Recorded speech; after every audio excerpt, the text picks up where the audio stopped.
ما حصلكش قبل كده انك كنت في علاقه مع حد وكنت شايف انك بتبذل فيها مجهود كبير جدا بس الطرف التاني مش مقدر ده، ولما تيجي تعمل له حاجه كبيره من وجهه نظرك انت متخيل ان هو هيفرح ويطير من الفرح بيها، بس بتيجي تلاقي رد فعله اقل من العادي كانك ما عملتش حاجه اصلا؟ وطبعا ده مع الوقت هيخلق فجوه كبيره ما بينكم، وبرغم ان انتوا الاثنين بتحبوا بعض جدا الا مع الوقت هتضطروا تسيبوا بعض ومش هتبقوا فاهمين ايه اللي حصل ما بينكم ادى للنتيجه دي. انتوا بتحبوا بعض، فين المشكله؟ انت شايف انك مش مقصر وبتعمل حاجات كتيره حلوه بس مش متقدره، وهي شايفه ان هي مش مقصره وبتعمل حاجات كتيره حلوه بس مش متقدره، وده حقيقي ان انتوا الاثنين فعلا بتبذلوا مجهود كبير. لحسن الحظ ان كان في خبير في العلاقات الزوجيه كان عنده اجابات لكل الاسئله دي وعمل كتاب بيناقش الموضوع ده، هقول لك عليه.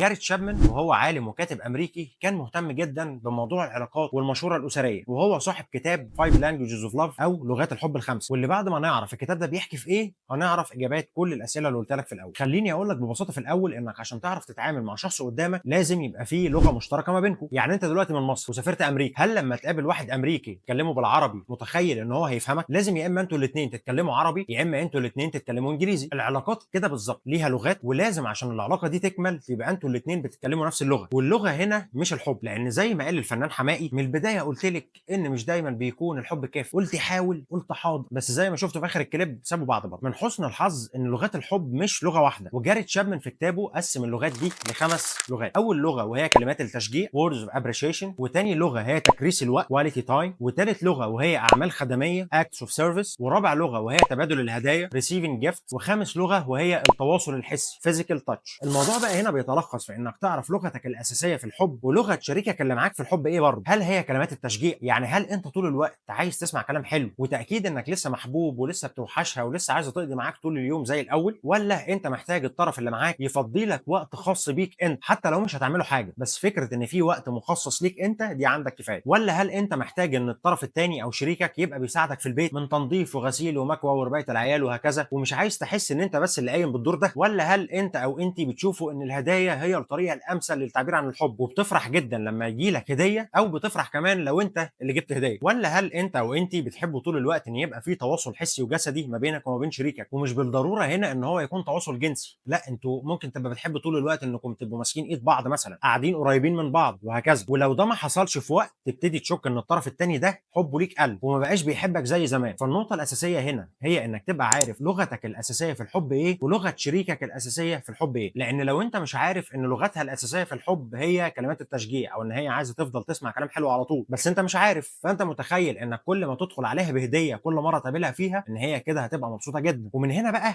تكمن المشكله. حلوه تكمن دي، انت لما بتجيب لها هديه بتحس انك جبت الديب من ديله وعملت مجهود كبير تثبت بيه حبك، فتروح هي واخده الهديه حطها على جنب وتقول لك شكرا ميرسي وتسيبك وتروح انت متجنن. ما مش هو ده رد الفعل اللي انت كنت مستنيه؟ ايه ميرسي دي؟ هو انا جايب لك كنزايه؟ بس على الناحيه الثانيه هي فعلا ما اتبسطتش بالهديه، هي كان هيبقى الاحلى والافضل بالنسبه لها انك اول ما تدخل من باب الشقه تقول لها بحبك ووحشتيني، ساعتها كانت هتقلب هند رستم قدامك. الموضوع ده بالظبط عامل زي المثل اللي انا قلته لك في الاول، انت مصري وسافرت امريكا وقاعد تتكلم مع واحد اجنبي، ولما ما فهمكش عشان انت قاعد بتتكلم عربي انت ابتديت تتعصب وتتنرفز لان هو مش فاهمك. طب ما انت بتتكلم اهو، ايه اللي ناقص يعني؟ ازاي مش بتفهم عربي يعني؟ بس هو بديهي ان هو ما يفهمكش، ما هو مش بيتكلم اللغه العربيه. فهي دي الفكره بالظبط، اي مشكله بتنشا ما بين اتنين بيحبوا بعض والاثنين بيبذلوا مجهود عشان يرضوا بعض شايفين ان المجهود ده مش متقدر، هو بسبب ان المجهود ده معمول في حاجه غير الحاجه اللي المفروض يتعمل فيها. طيب ايه الحل في الموضوع ده؟ الحل ببساطه في الكلاريتي، الوضوح. لو انت ما كنتش لماح كفايه انك تقدر تكتشف بنفسك لغه الحب بتاعه شريكك او شريكتك فاساله السؤال، لا هو غلط ولا هو حرام. طبعا تبقى محظوظ لو لغه الحب بتاعتك هي نفس اللغه بتاعه شريكك. يعني يا سلام لو انتوا الاثنين لغتكم الابريشيشن ووردز، ان انتوا عايزين طول الوقت تسمعوا وتتكلموا كلام حلو، انتوا كده مش هتبذلوا مجهود مع بعض اصلا، لان ده هيبقى الديفولت بتاعكم او الوضع الاساسي بتاعكم، هتبقوا عاملين زي ايسو ويسو كده في مسلسل اللعبه. لكن لو انتوا الاثنين لغتكم غير بعض فما فيش اي مشكله طالما انت عرفت اللغه دي وهتبتدي تتعامل معاها. يعني تخيل ان لغتها هي الاكت اوف سيرفيس او انك تساعدها في اعمال البيت، فانت ممكن تخلي جوازتك سعيده عن طريق انك تاخد كيس الزباله وانت نازل كل يوم اكتر من انك تجيب لها هديه. انت متخيل؟ طالما بتميت هير نيدز او بتلبي احتياجاتها ايا كانت ايه هي حتى لو غير احتياجاتك، فانتوا كده وجدتوا ارض مشتركه او لغه مشتركه تقدروا تتعاملوا على اساسها. فتيجي دلوقتي تسالني تقول لي ايه مين لغه الحب بتاعتك، اقول لك انك تعمل لايك وشير للفيديو،